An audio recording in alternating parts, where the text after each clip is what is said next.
Hey guys, Brian Davis here from Spark Rental. Super glad to be with you. And I am so excited for our conversation today with Julie Holly.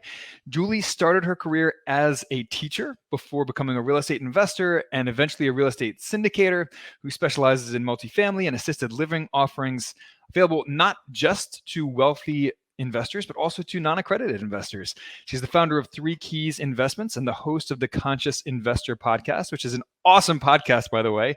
Julie, welcome to the show. Thank you so much, Brian. I'm excited to be here. Excited to have recently hosted you on the Conscious Investor podcast. It was a phenomenal episode.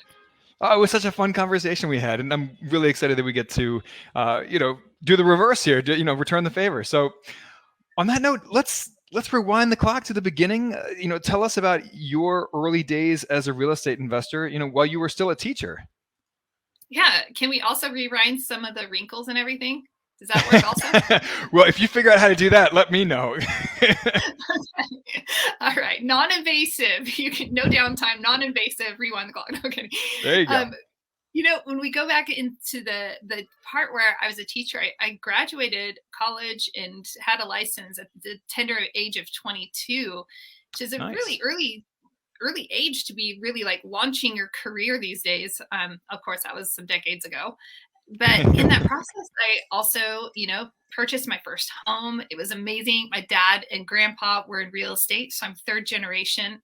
And my dad kept telling me, he's like, you got to ride that equity elevator on up. You got to get in. You got to get your first house. And the market was hot, but I was able to get in. And unfortunately, I ended up finding myself making a mortgage payment on my own. I had a situation with a relationship, and next thing you know, I'm like, oh, well, I guess I'm making a mortgage payment on a little teacher salary on my own.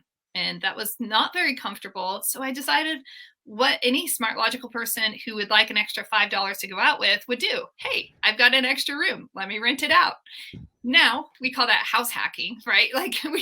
There are lots of different iterations on how house hacking works, but I'm like, wow, cool, we have a name for it. And so I started into, the whole investing in that capacity. And then we realized I ended up marrying my amazing husband. And we just had this heart together where we thought, let's just live off of one modest income and let's buy a home. Let's fix it up. We'll rent it out to people who don't look good on paper, but we believe in and are trying to reestablish their lives and such. And so we started to go down that path and even managed rentals from across from California to Colorado. And it was fine. But then we had our second child. And I always say that, I'm like, and then there's child number 2.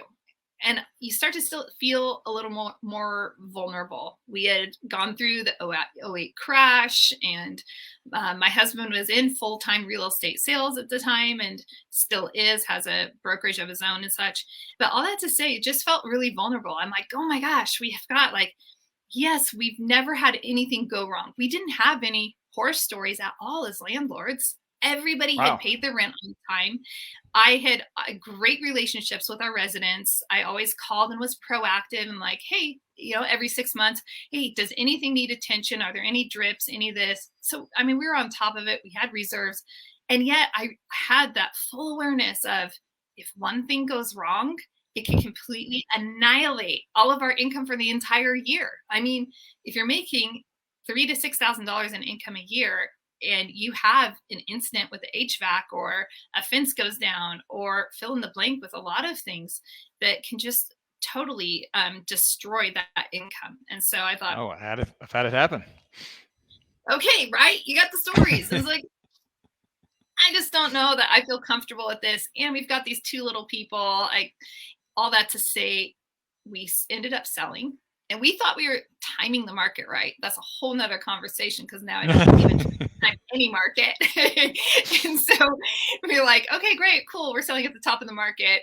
And we put that money aside. And I had gone back into education once again. And I am just like, oh my gosh, this money is sitting in the bank and it's not doing anything. We need to invest. And that's when I found and discovered syndication. My husband said, hey, why don't you just research things? Why don't you, kind of figure out what you think the next best investment would be for us? And in that process, I was ingesting copious amounts of bigger pockets And I have a faith testimony and I have a real estate testimony. And there I was driving to the gym at Dark 30 on my real estate quest, listening to Bigger Pockets. And the first woman I ever hear, Monique Calm, comes on and she talks about house hacking and she talks about apartment syndication, and everything came together. You know, my love of people, my heart to educate, my love of real estate. And since that moment, everything has just been fused together. My love of real estate and education and people is just all one. And now I'm just completely sold out, full time, commercial real estate investor.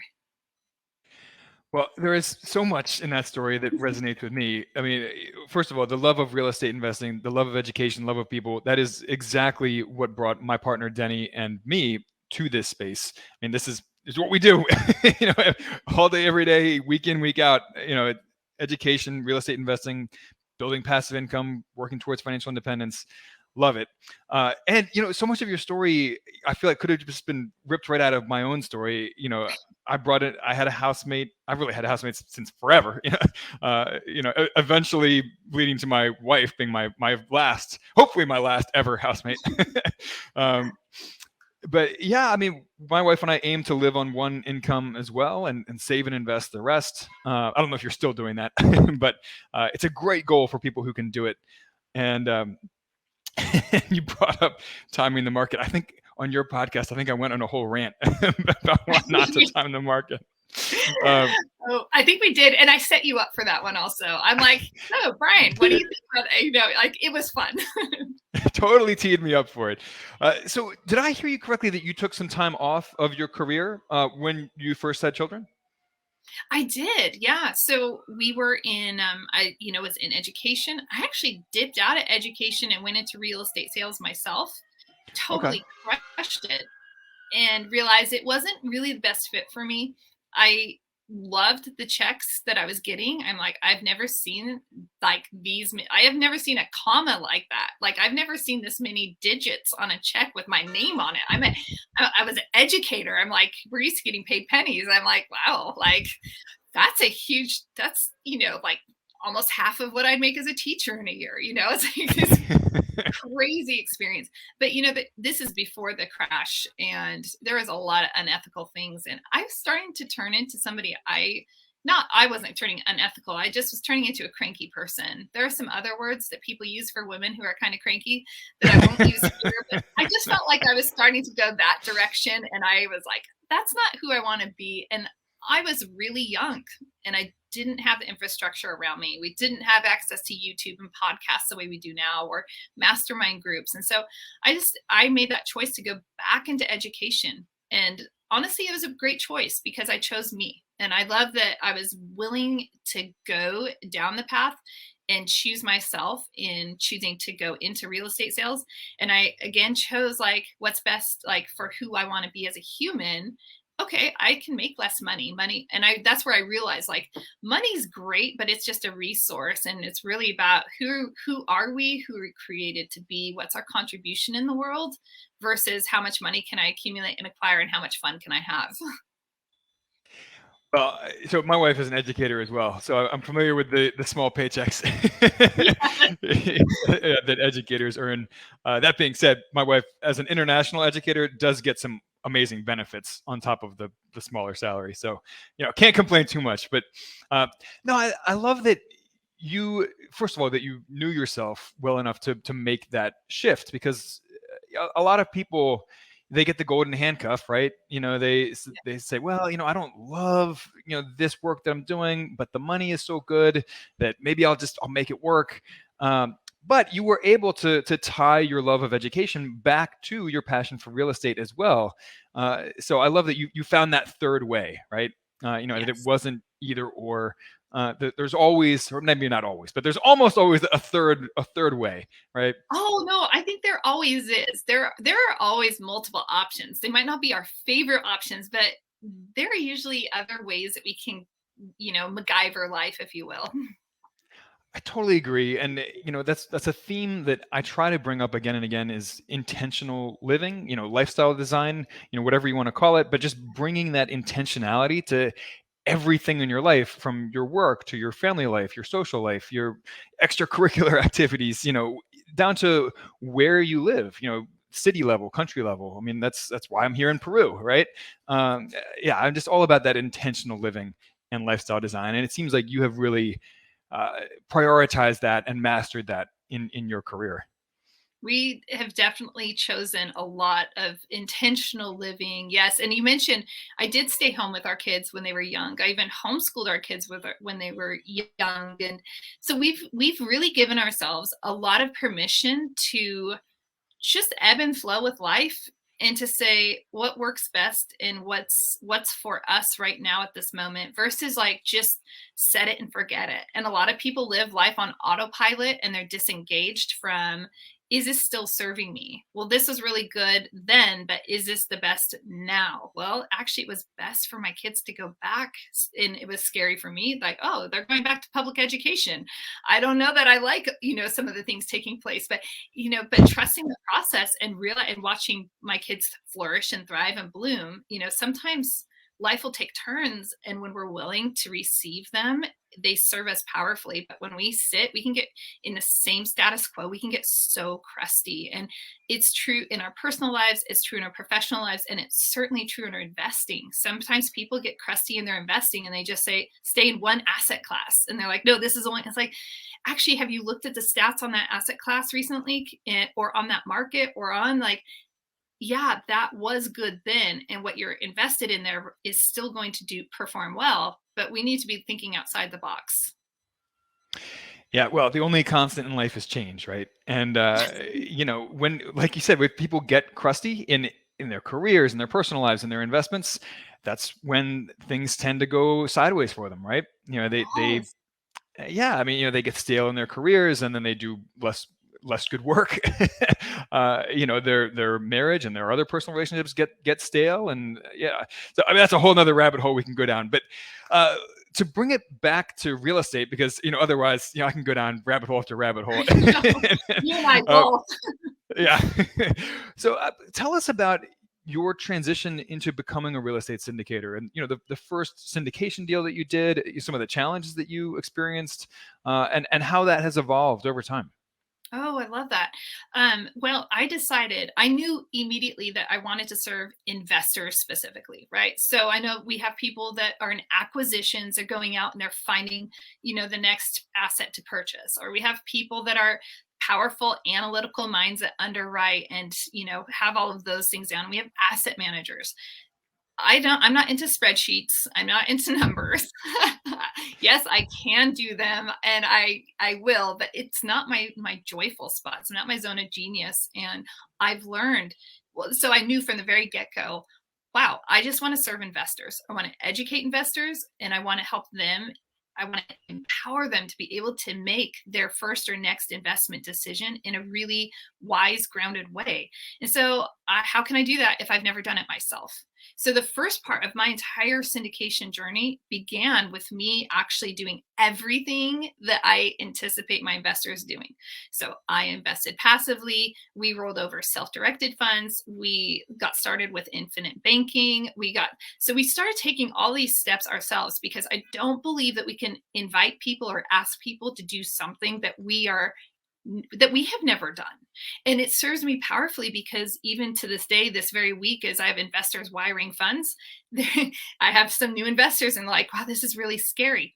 I know that feeling personally. I remember that feeling like it was yesterday, even though it was years ago. I still remember that feeling. And so being able to empathize with where they are allows me to provide really true support in their process and in their journey. So that was really where everything began. My very first deal I didn't get compensated for.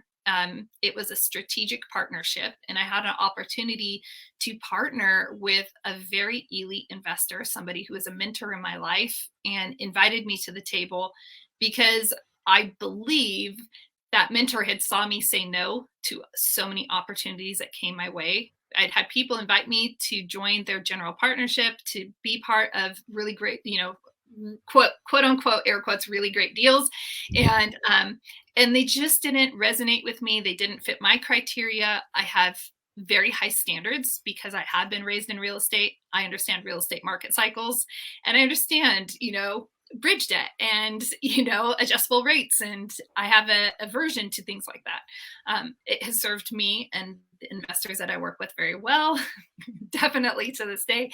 But all that to say, that first deal was just where I got to wet my whistle on serving investors. And really, quite frankly, it was hard. It was so hard. And I thought I had built up a platform. I thought I had done enough and that people just want to throw money at me basically and say like, yes, well, we want to invest with you.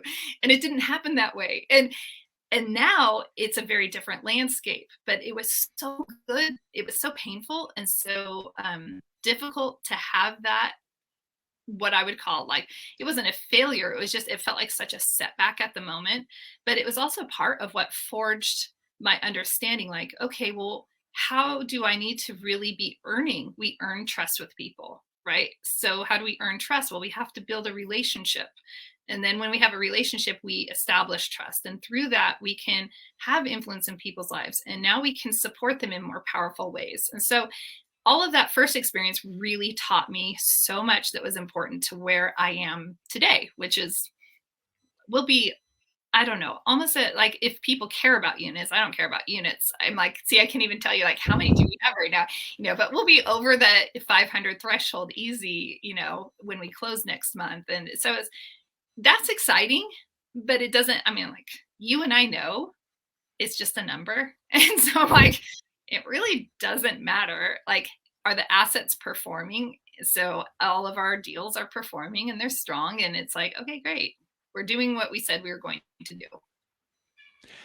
Well, I love that you intentionally went out and tried to walk through all of the steps that your investors would be taking themselves, to prepare yourself to work with those people on their own terms and to be able to speak from a place of personal experience.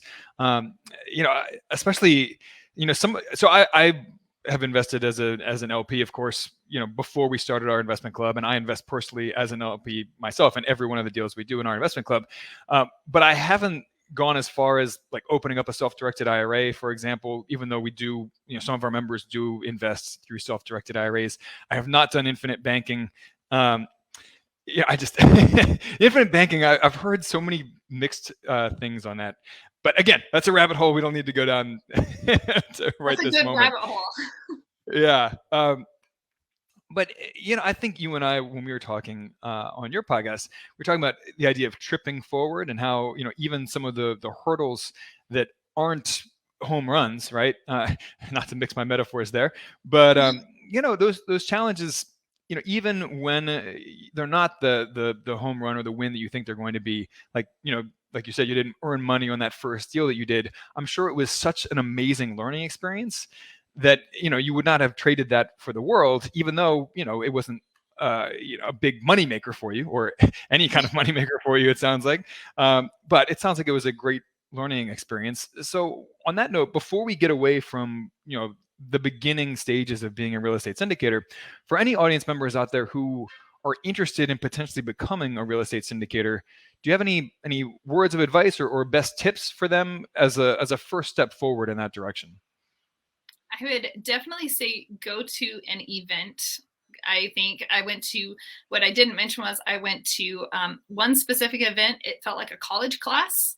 And when I went to that event, my husband came with me, even though he doesn't participate in syndications in the way that I do. He's not the active syndicator, but we had this thing. And so whoever your partner is in life, if you have a life partner, a spouse, or a partner, like, invite them to come along, because I knew I needed that soundboard. I knew I'm like, this is all new and I'm going to be going through this. Let's make sure that we're on the same page together. And so that was really powerful. And we sat through like 3 days and our brains wanted to just melt. They were steaming for sure. And then we went to another event a few months later, and and it was like, oh, well, we understand that. We understand that. We understand that. And then it turned more into the networking and getting to know people. And so I think that being around in the culture of this environment, it's a very special environment where people are really collaborative and genuine and very abundant. It's not a joke. Like, people have an abundance mindset. It's amazing. I always joke that like all the best people in the world are like in the multifamily syndication commercial real estate space, but that's not true. um, but all that to say is, like, invest in your education, invest in the people that are around you, surround yourself by strong investors, and don't be afraid to trust your intuition and to say, this isn't the right deal. Even if you don't know why it's not the right deal for you, like, when it's cold feet, and when it's like, I just don't know why. Like, don't be afraid to say no to a deal, but when the numbers line up, don't be afraid to say yes to the deal and the opportunity or the person that's inviting you to something. And saying yes and tripping my way forward, as you said, has been, I've just lived outside of the comfort zone and just said yes, even when it felt like it was stretching me so far outside my wheelhouse, or maybe I really didn't know something. This never involved investor capital ever. Like, never do that when it involves other people's money. But if it's you, just say yes, and you learn and you grow along the way, and it opens up opportunities. Yeah. So, it's such a fine line between, following your gut and your intuition, while also balancing that with the analytical side and, stretching your comfort zone. In some ways, these can all feel like, contradictory ideas. But, I have found that the better that you can balance, your intuition while not letting fear hold you back, right? So, and I think you were talking about that. The cold, is it cold feet? Is it that my intuition is telling me that there's something wrong here, but my brain just hasn't caught up with what it is? Is it that I'm just nervous about stretching my comfort zone? You have to know yourself well to know when is it any one of these different things. When should you push forward despite feeling a little uncomfortable, versus when should you pull back and say, no, there's something not quite right about this. I'm gonna I'm gonna pull back. So anyway, I'm off my little tangent there. I want to ask you about assisted living, because you are one of the first people. I think you are the first person actually we've had on the show who specializes in assisted living facilities. And I want to be respectful of your time here. I know we're short on it, but I love that niche. I think there is certainly a need for that moving forward with the silver tsunami, as they call it, as the baby boomers age.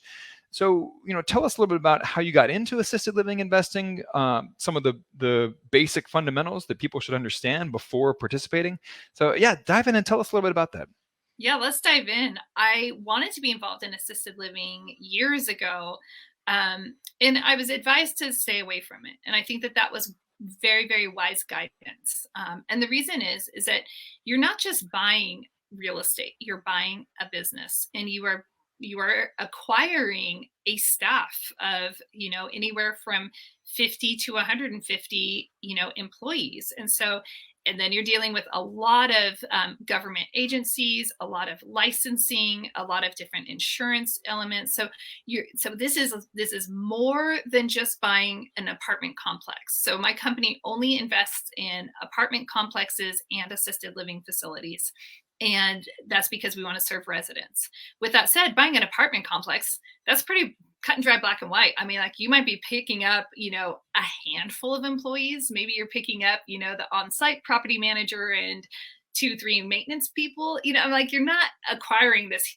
It is a business, but it doesn't have all the moving parts that assisted living has. So I'm really grateful that I've had a lot of multifamily experience prior to stepping into the assisted living.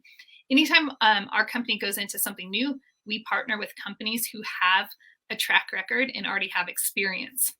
So when my partner company approached me, it was like, this is a no-brainer. One of our criteria is, how long have we known you? It's a minimum of 1 year of actually knowing whoever we partner with. It's just, that's how it is. We're not going to just go partner with somebody that fogs a mirror. Like, we want to know the character, because our reputations are aligned, need to be aligned, because we will be representing each other. When they came to me and they said, we started just like having these initial discussions, it made so much sense. And it's like, to me, kind of like my real estate, my education is fused together. Now my heart and the numbers are also fused together. It's okay, great. We can serve this demographic and we can do it in a way that is going to protect the investors. So when you're purchasing assisted living, the acquisition fee is oftentimes higher. And I'm going to say that like out of the gate. And there's a reason why, because we are straight up, we are going through the real estate and we're having to underwrite all of the real estate elements. And then we're having to underwrite a business at a whole different level. And we're having to go through so many different line items to ensure the value of the business itself. So now you're actually going through two separate underwriting processes, and you're ensuring that both of these elements are completely solvent. So that's a really foundational key element right there when we're acquiring assisted living facilities. And then from there, there's a difference that, listener, you might not know. An assisted living facility is different than residential assisted living. So we see people that will convert homes within a residential neighborhood, and maybe they'll have 8 to 10 licensed beds within that home. So that's residential assisted living. That's a very small scale way of doing things. So we're acquiring, facilities that have a minimum of 50 licensed beds to them. In that process. And now you have economies of scale. You have, the ability to have an on-site activities director. You have enough bandwidth then to, you have your RN that is always there, ready, steady, constant. You have your activities director. You have, your constant, consistent chef and cook. And those key pieces become a lot easier, in my opinion, to navigate. I'll come up for air right there. No, that makes total sense. And I love the business model. I think there is going to be a huge demand for this in the decades to come. And already, I mean, there's as you well know, far better than I do, there's already a huge demand for this, and that demand will only grow as the baby boomer generation continues to age. So Julie, how can people connect with you? If any audience members are interested in Three Keys Investments or your podcast, what's the best way for people to learn more about you, learn what you're doing, connect with you? Tell us how we can reach you. Yeah, I need to create a little anchor piece on assisted living facilities that I can send people to, because obviously there's so much more we could go into and so many more nuances of the demographics and what's taking place for the next 10 to 15 years and how it will impact culture. So I don't have that ready yet, listener, but I will.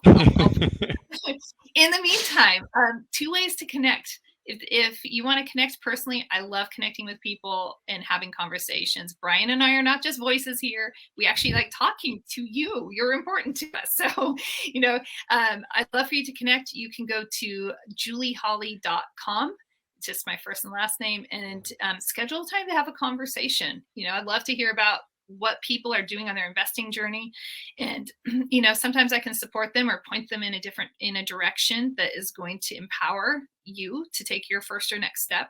And then check out the Conscious Investor podcast. If you go to episode 365A, it's all serving passive investors and walks through a lot of the basic points of the syndication model.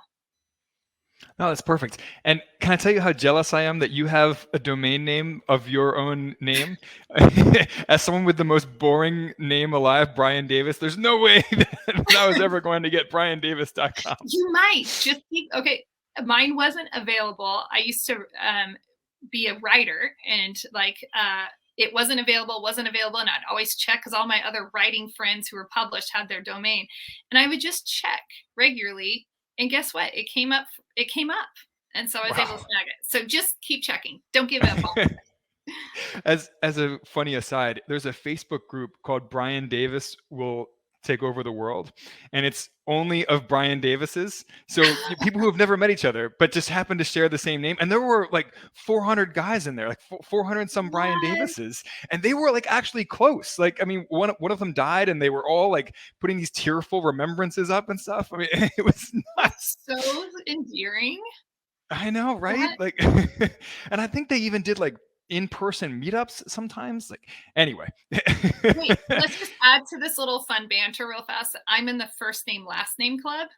So my first name and my last name are both, my last name is actually a first name also. So Right. I've met gentlemen and women who are in the first name, last name club. So Well, that's awesome. I love that. I'm not in that club, but now you're you're maybe the kind of Brian jealous. Davis club. I mean, that's the club to be in. Well, Julie, thank you so much for coming on today. Thank you for your time. This was such a fun conversation, and I know that the audience members will get a ton out of this, and especially, getting an interest in assisted living investing that you guys are doing. It's fascinating. Thanks again. Yeah, thank you. I appreciate the time. Absolutely. Well, guys, we will catch you next Tuesday at the same time, 2 p.m. Eastern, 11 a.m. Pacific. Reach out, Brian Davis at Brian at sparkrental.com or support at sparkrental.com. And please don't forget to rate, review the podcast on iTunes or wherever you listen. We super appreciate it. All right, guys, catch you next time. Bye now.